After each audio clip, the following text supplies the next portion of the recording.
quisiera que comencemos por aclarar los argumentos que está esgrimiendo el doctor Fernando Ugaz, abogado de Martín Vizcarra, en el sentido que no se ha respetado el debido proceso. Es más, en relación a este caso, entiendo que ha presentado no solamente dos amparos, sino una medida cautelar que tiene por objeto que no se haga nada hasta que se resuelva el procedimiento principal, es decir, que será dentro de meses, es decir, que Martín Vizcarra jura, es decir, que hoy el Congreso no decida nada y que él se instale como congresista.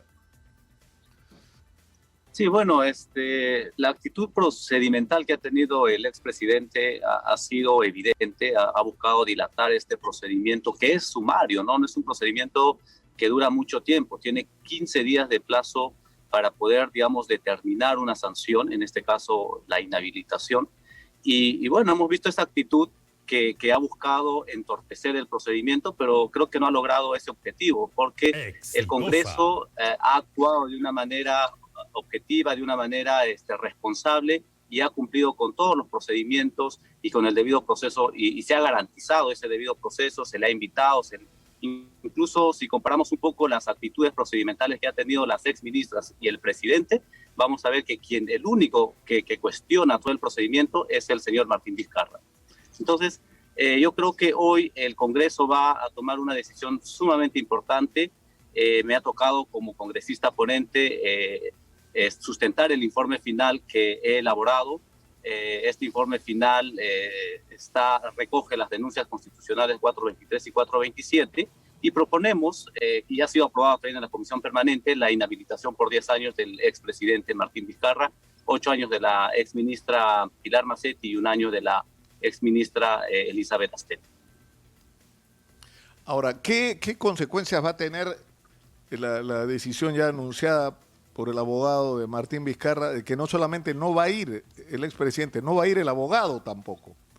Es decir, ellos lo que quieren decir es, están tomando una decisión sin que nosotros hayamos participado y por lo tanto no hemos ejercido nuestro derecho a la defensa. O sea, ¿qué consecuencias puede tener el que no vayan? En realidad, el reglamento no, digamos, si es que faltase a esta sesión, el procedimiento continúa, ¿no? Nosotros estamos en una etapa ya final, ya él participó en la comisión permanente, ahora también le tocaría hacer su derecho a la defensa, pero al parecer no tiene esa intención de ir, porque esta citación se ha realizado con bastante anticipación, incluso si hoy el Congreso ha elegido este día, ha sido precisamente por el pedido del abogado del expresidente, ya que el Congreso en el Consejo Directivo que hubo hace una semana más o menos, estaban pidiendo muchas de las bancadas que el día sábado, un día antes de las elecciones, sea el pleno que vean estos casos, pero a pedido del propio abogado se ha pasado para este día. Entonces yo creo que hay una actitud obviamente de buscar entorpecer, de dilatar más este procedimiento. Por lo tanto, yo creo que una vez que continúe, si se llega a la votación, va a haber ya una decisión tomada, ¿no? La pregunta es esta. La decisión de hacer la reunión con o sin la presencia de Martín Vizcarra está tomada. Es decir, hoy el Pleno va a resolver el caso Martín Vizcarra. Así es. Incluso la presidenta Mirta Vázquez ha remitido un oficio al expresidente y también a su abogado que hoy se va a realizar, digamos, indefectiblemente la sesión del Pleno. Es decir, hoy el Pleno seguramente tomará una decisión. Yo tampoco, como congresista ponente, no he sido, digamos, oficiado con un documento donde me digan que se suspende la sesión o que ya no voy a sustentar este informe final. Entonces, hoy de todas maneras se lleva a cabo la sesión y, bueno, vamos a ver cuál es la decisión que tome el Pleno. Ahora, ¿hay unanimidad de todas las bancadas? Yo pienso que sí, porque si nosotros revisamos un poco cuáles han sido las votaciones en la Subcomisión de Acusaciones Constitucionales y en la Comisión Permanente, en ningún caso ha habido un voto en contra. En la subcomisión hubo 15 votos a favor y 2 votos en abstención, y en la comisión permanente el voto fue por unanimidad. Y hay que tener en cuenta que tanto la comisión permanente como la subcomisión están representados por todos los grupos parlamentarios, por lo tanto yo creo que hay un consenso y seguramente hoy se va a aprobar la inhabilitación, ¿no? Que es una propuesta y finalmente quien toma esta decisión es pues el Pleno del Congreso. De acuerdo. Ahora, ¿cómo se va a manejar el tema del testimonio de la ex canciller Elizabeth Astete, dentro del cual ella ha sostenido la versión de que el actual presidente Francisco Sagasti no solamente conocía, sino de alguna manera autorizó su vacunación? ¿Qué se va a hacer con esa información? Porque el presidente Sagasti ha negado enfáticamente esto y la doctora Pilar Mazzetti, por lo que entiendo, dice que no se acuerda de que eso haya ocurrido, pero ¿cómo se va a manejar? Porque igual ahí está el testimonio de Elizabeth Astete, ¿no? Así es, hay un testimonio que no ha sido, digamos, nos hemos quedado sin determinar ese aspecto, ¿no? Por un lado, la exministra señala que ha tenido la anuencia del presidente Sagasti, y por otro lado, el presidente Sagasti ha negado ello. Entonces, para nosotros, de todo lo que hemos revisado de manera exhaustiva y objetiva, hay indicios de que el presidente habría mentido, ¿no? Y que la señora Astete habría dicho la verdad.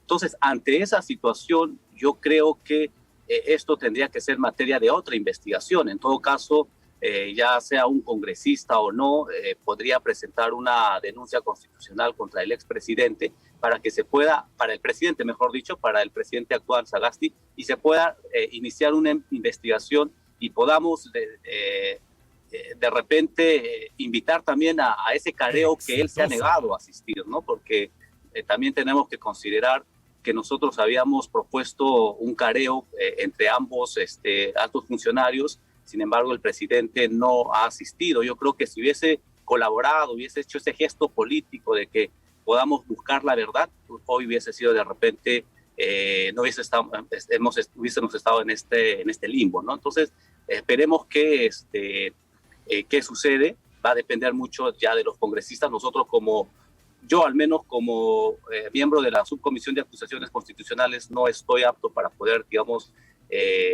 presentar una denuncia constitucional y todo ello, pero digamos, eso podría ser el camino para que se pueda buscar la verdad.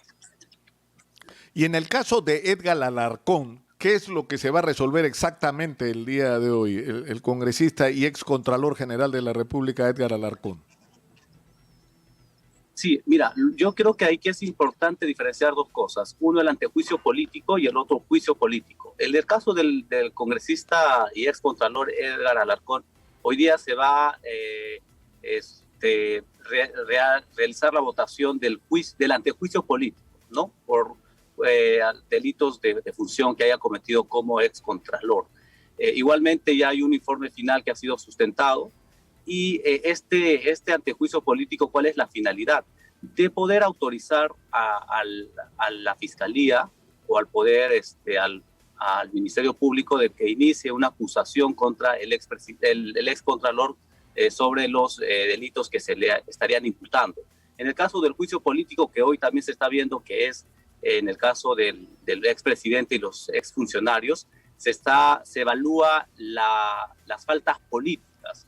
No estamos nosotros determinando hechos delictuosos, sino faltas políticas con la finalidad, porque el juicio político tiene esta finalidad de evitar que funcionarios o personajes nefastos para nuestra institucionalidad o democracia vuelvan a reinvestirse del poder y puedan hacer mal uso de ese poder, ¿no? Entonces, yo creo que acá hay dos cosas diferentes, pero en el caso del señor Edgar Alarcón se va a ver esto y recién va a iniciar un proceso en la instancia del Ministerio Público y el Poder Judicial para que de repente pueda ser acusado o no sobre estos delitos. Ahora, hay un hecho sobre el que ha llamado Edgar Alarcón en el que yo le doy razón. No lo convierte en inocente necesariamente, ¿no? Porque, digamos, los pecados ajenos no lo absuelven a uno. Pero lo que sí llama la atención es que toda la crisis alrededor de Edgar Alarcón se genera cuando él se niega a avalar la adenda para el contrato con el consorcio que iba a realizar el aeropuerto de Chinchero en Cusco. Y lo que llama la atención es que aparecieron en ese momento grabaciones donde se ve como de una manera grosera el presidente del Consejo de Ministros, Fernando Zavala, el entonces ministro de Transporte, Martín Vizcarra, el ministro de Economía, presionan y casi extorsionan al contralor diciéndole, te soltamos los recursos que necesitas, pero tú no fastidies con Chinchero. ¿Por qué no había un proceso sobre eso? Porque es escandaloso, sobre todo teniendo en cuenta que la adenda de Chinchero era claramente perjudicial para el Estado peruano. Tan es así que se canceló. Así es. De hecho, acá hay aspectos políticos, ¿no? Muy políticos. El congresista Edgar Alarcón también ha sido, digamos, un actor importante en la investigación de Richard Swin, que también este informe va a ser en algún momento votado ya en el Pleno del Congreso, y también este informe propone la inhabilitación por 10 años del señor Martín Vizcarra. Entonces, vemos que estos personajes, ¿no? Estos actores políticos, tanto el expresidente y el también actual congresista Edgar Alarcón, han estado siempre en la arena política, en la función pública, que han destapado diversos actos de corrupción que realmente pues, nos ha llevado a una crisis institucional y política muy profunda en el Perú, y hasta que hoy estamos en un momento sumamente difícil y polarizado, y la sociedad no sabe, ya no confía en los políticos y tampoco en sus funcionarios. Entonces, esperamos que realmente estas sanciones que el Congreso pueda, digamos, ejercer y pueda imponer, sea de alguna otra manera una manera de poder evitar que nuevamente funcionarios o personas que realmente le hacen daño a nuestra democracia puedan ser elegidas o reinvestidas.